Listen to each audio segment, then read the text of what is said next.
তিওরবিলা বাদশাহী মসজিদ এটি 1761 অর্থাৎ বাংলা 1168 বঙ্গাব্দে মসজিদটি নির্মাণ হয়। আসসালামু আলাইকুম, চলুন আজ একটু ঘুরে আসা যাক চুয়াডাঙ্গা জেলার আলমডাঙ্গা থানার খাসকরা ইউনিয়নাধীন তিওরবিলা গ্রামে অবস্থিত তিওরবিলা বাদশাহী মসজিদ থেকে। মসজিদের পাশ দিয়ে বয়ে গেছে ভাটই নদী। তৎকালীন সময় রাস্তাঘাট ছিল না, অর্থাৎ নৌকা ছিল চলাচলের একমাত্র বাহন। সেই সময় ইসলামের দাওয়াত পৌঁছে দিতে সারা বিশ্ব থেকে অলি দরবেশরা ছড়িয়ে পড়েছিলেন বিভিন্ন অঞ্চলে। তাদের প্রথম কাজ ছিল মসজিদ নির্মাণ করা। ইসলামের দাওয়াত ও ধর্মীয় শিক্ষা দিতেন এই মসজিদ থেকেই, এবং এই সকল ঐতিহাসিক মসজিদগুলো নির্মাণ হয়েছিল এই সকল নদীর ধারে।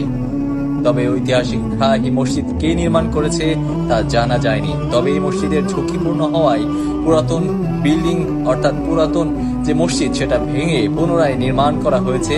এই মসজিদটি পুরাতন মসজিদের আদলেই তৈরি করা হয়েছে, যে মসজিদের এখন বর্তমান গম্বুজ আছে ছোট বড় মোট 10টি। সেই সময়টা ছিল জমিদারি প্রথা। তৎকালীন সময়ে জমিদার ছিল নাটোরের জমিদার রানী ভবানী। তিনি ছিলেন জনগণের কাছে অনেক দানশীল ও মহানুভবতার এক নারী। সে সময়কালে এলাকার জমিদারি উঠিয়ে নিয়ে চলে যাওয়ার সময় এলাকার জনগণ দাবি করেছিল জমি রেখে যেতে।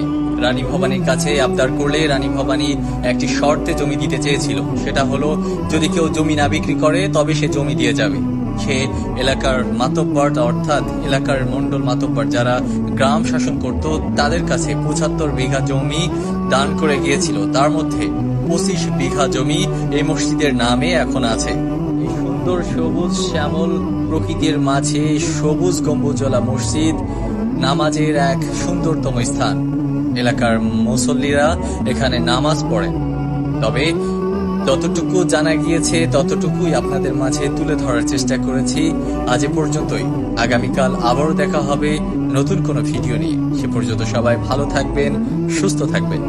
আল্লাহ হাফেজ।